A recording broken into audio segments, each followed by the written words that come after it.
Hey everyone, I'm Pock, and at 1:35 in the morning today, I released a level called Roaming, and it only uses 49 objects. And it's blowing up on Twitter now for whatever reason. Anyway, in this video I'll go in depth into the techniques I used to make it and how those techniques developed over time. A good starting place for discussing these techniques are other low object levels, since most of the techniques I used have already been done before in similar challenges, but not really to this extreme. The first level I want to discuss is Hundo, made by Pack a couple years ago, which uses 100 objects, and got popular because it got rated. The level's nothing special, but it's surprisingly detailed for its object count. In Hundo, Pack used scale hack, spawn loops, and reused hitboxes to keep the object count low. The scale hack allows you to scale objects past the in-game limit of double their size. The backgrounds and grounds in Hundo are all scale hacked to fit the entire screen. A spawn loop is a trigger setup that allows you to reuse triggers infinitely, using only 3 spawn triggers. Hundo has pulses and background movements throughout the level that trigger from spawn loops. Hundo also notably has reused hitboxes. With a move or a rotate trigger, you can shift gameplay from one part of the level to further in. Hundo's gameplay is as repetitive as it is, because it's shifted using a move trigger on a spawn loop. Using these techniques, Pack got Hundo's object count down to only 100. Another noteworthy level with only 100 objects is Blefuscu by RNBW. Its backgrounds are much more detailed than the ones in Hundo, and it's mostly focused on effects. At first glance, it seems like this level has much more than 100 objects because of the way RNBW creatively used text and spawn loops throughout the level to make surprisingly detailed backgrounds, one of which has literal arrows in it. They're in font 9, which has several strange characters. Something else I want to note before going into the object use in roaming is the importance of the song choice in both Hundo and Blefuscu. The repetitiveness of Ocular Nebula's glittering shores matches well with Hundo's repetitive gameplay, and the slow melodic buildup of Laps's luster matches well with Blefuscu's slow gameplay. I had a similar mindset when choosing the song for roaming, which is Wonder by Elchevas. Okay, enough rambling. Let's get to roaming. The backgrounds in this level are not object heavy at all, weren't too much of a challenge, and were actually pretty fun to make. That being said, the first background was the most tedious of the 3 to make. It's made up of 5 scale hacked objects, 3 of these vine objects, this connector, and a pinwheel.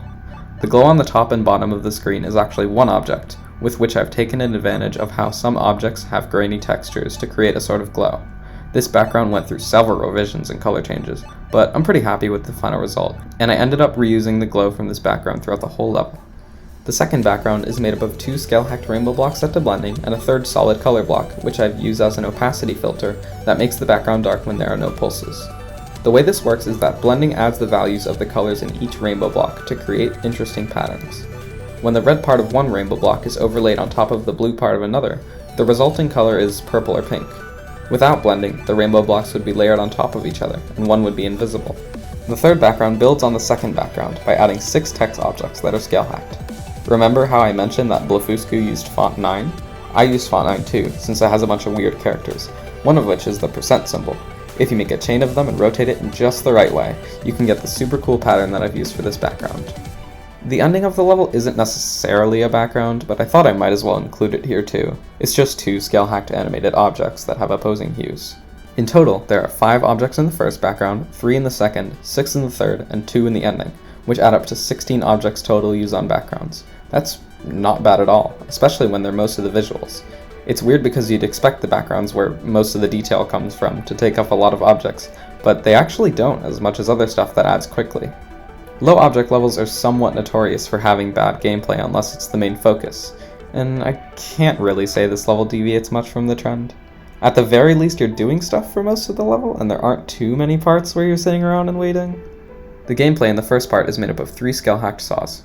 The second part is made up of 5 invisible blocks. The third part reuses the invisible blocks from the second part with a rotation trigger, and I also added 2 piano blocks that are 3 objects total, with some clever use of a text object. These piano blocks are also reused.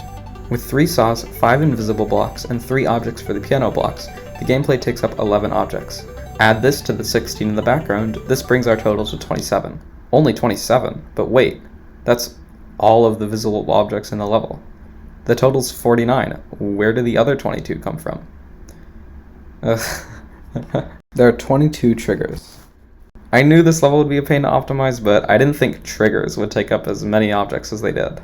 The backgrounds are all added to the same moving group, so there's one move trigger that locks all of the backgrounds to the player's X position. There's a pulse trigger that makes the first background fade in from black, and another pulse trigger that does the same for the second. There's a move trigger that slows all of the gameplay down. There's an alpha trigger that makes the first background in a saw fade out. The second background is kind of funny because it has way more triggers than visible objects. In the spawn loop, there's 3 spawn triggers, there's a pulse trigger that pulses the opacity filter to white, and 2 rotate triggers that speed up the rotation on the beat. The easing for those to rotate triggers is back out, in case you're interested. There are also 2 more rotate triggers outside of the spawn loop that keep the rainbow blocks rotating consistently at a slow speed unconditionally. There's 2 rotate triggers used for reusing hitboxes, one for the invisible blocks and one for the piano blocks. There's a pulse trigger that makes the text background appear and 2 move triggers that give them slight movement. There's a color trigger that fades the opacity filter to 100% black so that the level fades out, and another color trigger that makes the animated objects at the end appear.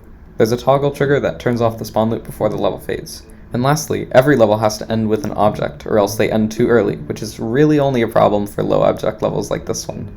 I had to put an object there, and it's just a pulse trigger that makes the animated objects fade to black. That's 6 rotate triggers, 5 pulse triggers, 4 move triggers, 3 spawn triggers, 2 color triggers, 1 toggle trigger, 1 alpha trigger, making for a total of 22 triggers and 49 objects. Yay, we did it. Okay, concluding thoughts. As I give those, I'll play a video of the level in the editor on screen so you can see what's going on. There are really only 2 things I want to note, one of which is that if you're trying to optimize a real level that isn't for a silly challenge like this, I highly do not recommend using most of these techniques. Scale-hacked objects that rotate, if used without caution, can cause lag extremely easily, and there's actually a chance that this level might lag for a few people even though it has like 0 objects. So I've made an LDM that toggles off the backgrounds, but it's kind of an interesting and different experience of the level. Check it out if you wish, although it's honestly probably not worth your time. I know Hundo lags some people because of the scale-hacked blending, moving, and animated objects. Also, if you're wondering if the amount of objects in a level can go any lower, the answer is definitely yes. I went for 50 but ended up at 49 after I saved an object last minute, but there are definitely a ton of objects that could have been saved in this level, though I think it would have been at the expense of having less gameplay, looking worse, or both. There are obvious things you can do to lower the possible object count significantly, the big ones being reducing the number of parts to like 1, or making the level auto, therefore removing the need to make any gameplay. Those kind of felt like cop-outs to me, and I had a lot of fun doing it my way and trying to make it as real as possible. Anyway, that's it, and thanks for like all of the likes on twitter.com. I think that's like my most liked tweet now, which is very funny. And I hope this level gets rated, because that would be extremely funny. Okay, I'm out. Have a good day, y'all. See ya.